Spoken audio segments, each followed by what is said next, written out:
Hello.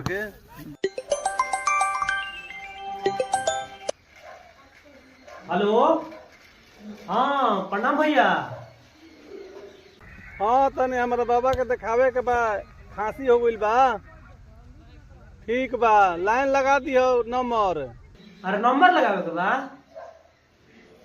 अच्छा अच्छा अच्छा ठीक बा ठीक बा। सुनो डॉक्टर भी करे के बानू। अरे डॉग जेट करके एगो आइल बाटे, डॉग जेट पॉइंट करके एगो ऐप, और वही पे बुकिंग हो जाए। सब डॉक्टर उक्टर के सब डिटेल बाटे ओमे।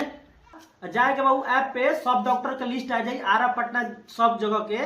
वही पे जाके बुकिंग कर ले, बतियाहू लेवे के बाद सब कुछ वही पे डिटेल देले रही। आराम से जा करके ओकरा पे बुकिंग कर ली। ठीक बा। हाँ ठीक बा। आरू सब गाँव को सब ठीक बा नू। ठीक बा, रखो तनी, प्रणाम। ठीक बा।